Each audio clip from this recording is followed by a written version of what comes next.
जब भी आप ब्रज में भ्रमण करने के लिए आओगे तो कान्हा जी की लीलाओं का ही आनंद लोगे, क्योंकि कान्हा की लीलाएं तो अनंत हैं। कहते हैं ना, हरि रूप अनंत हरि कथा अनंता।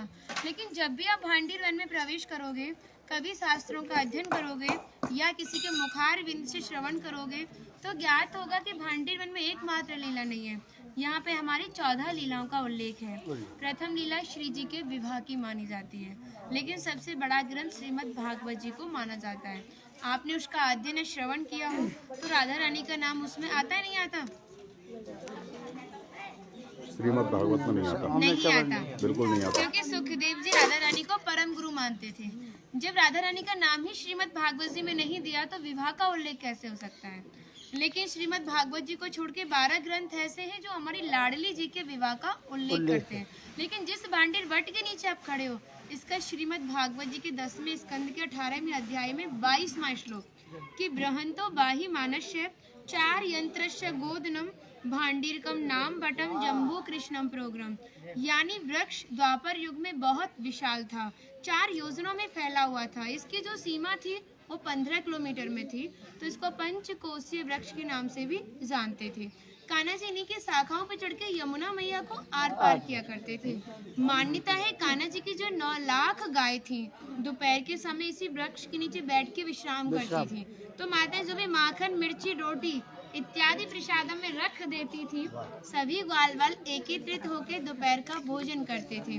और भांडीर वन में सबसे बड़ा विशेष फल इसी प्रसादी का बताया गया है, क्योंकि आप कभी किसी विवाह में जाते हैं तो बिना अन्न प्रसादी के नहीं आते। आप तो लाडली जी के विवाह स्थल ही आए हो। यहाँ पर जो दुर्वासा मुनि थे, जो दूब घास होती है उसी का रसपान करते थे। ब्रज की गोपियों ने इसी वट वृक्ष के नीचे उनको 56 प्रकार के व्यंजन खिलाए थे। यहाँ पर राधा कृष्ण में मल्ल युद्ध हुआ था, उसमें ये तय था कि जो भी हारेगा उसको भंडारा करना होगा। तो जब हमारे कान्हा जी हार गए थे तो ग्वाल वालों के साथ मिलके यहाँ पे भंडारा किया, उसी के नाम पर इसका नाम भांडीर वन पड़ा।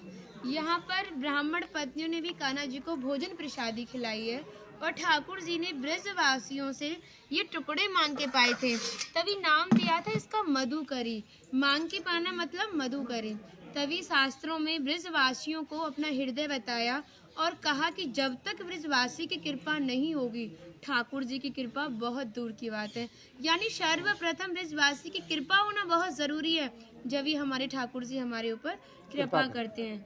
हमारी राधा रानी ने स्कंद पुराण में इस स्थान के बारे में ये कहा था कि जो भी गुप्त वृंदावन आएगा वो मोक्ष को प्राप्त होगा। यानी भांडीर वन को ही उन्होंने गुप्त वृंदावन कह के संबोधित किया। तो कान्हा बोले, तुम इतनी बड़ी बात को कह रही हो, लोग पाप करेंगे और सीधे दौड़े भांडीर वन चले जाएंगे, क्योंकि आपने तो मोक्ष धाम ही भांडीर वन को कह दिया। तब हमारी लाडली जी ने कहा, नहीं कान्हा, मैं जिस पर विशेष कृपा करूंगी, जिसके प्रति मेरी भक्ति भाव दोनों सच्चे हैं और भक्त मेरी शादी में उपस्थित है। यानी आज से 5,500 वर्ष पूर्व आप इस स्थान पर थे। मनुष्य तो कोई था नहीं, तो अपने आप को कीड़े मकोड़े, घास फूस, पतझड़ इत्यादि अपने आप को मान सकते हो। जो भक्त उनकी शादी में उपस्थित था वो भक्त कई बार वृंदावन आएगा, जब जाके गुप्त वृंदावन आएगा, और डायरेक्टली नहीं, किसी ना किसी के माध्यम से। इस स्थान तक पहुंचने के लिए माध्यम का होना बहुत जरूरी है, और सारा श्रेय भी माध्यम को जाता है, क्योंकि माध्यम ही हमें ऐसे दिव्य स्थान पर पहुंचाता है।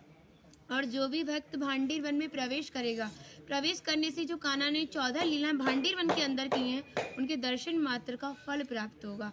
और जो भी यहाँ की एक किनका प्रसादी पाएगा और एक रात्रि निवास करेगा, वो इस ब्रज गौलोक धाम से वैकुंठ गौलोक धाम को जाएगा, क्योंकि जो हमारे ठाकुर जी ने गौलोक धाम को इस 84 कोस में ही बांटा है। आप यहाँ पे जो भी दर्शन करोगे वो प्रकृति की देन के हिसाब से और मानव निर्मित दर्शन है, लेकिन आप गौलोक धाम में जो भी दर्शन करोगे वो ठाकुर जी के हिसाब से हैं। जैसे गर्ग संहिता के 6वें अध्याय का नाम है गौलोक खंड, आप उसका अध्ययन करोगे तो भांडीर वट का एक दिव्य वर्णन का अध्ययन करोगे। कहते हैं गौलोक धाम में ब्रजा नदी के किनारे भांडीर वट है, यानी यमुना मैया का नाम ही गौलोक धाम में ब्रजा है। तो यहाँ पर भी आप एक भांडीर वट के दर्शन कर रहे हो। कहते हैं लोकनाथ प्रभु जी ने कहा है कि अगर भक्त इस भांडीर वट का दर्शन कर ले, दर्शन मात्र से, स्पर्श की तो बात बहुत दूर की बात है, दर्शन मात्र से ही उसे दोबारा गर्भ में जाना नहीं पड़ता। यानी भक्त 84 लाख योनियों से मुक्त होकर मोक्ष को प्राप्त करता है। बोलो राधे राधे। राधे। इनका माता जी का नाम है इंदुलेखा, जो भगवान की राधा रानी की 8 सखियां थी उनमें से एक है ना। और मन नहीं कर रहा, कितनी तारीफ करे, वो है नहीं इसलिए बोल नहीं रहे, कृपा कारण स्टार्ट कर दिया।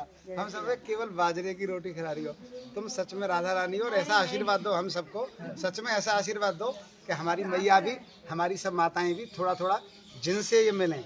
देखिए भक्ति का स्तर है, एक इतना बड़ा एक इतना है, तो इनको जो इनसे छोटी भक्ति में ने, ये भी उनको कुछ ऐसी बातें बता के भगवान की ओर आकर्षित करें। सबको ऐसा आशीर्वाद दो। आप ब्रजवासी हो इसलिए सक्षम हो, दे सकती हो। भक्ति बढ़े और ब्रज में वास हो।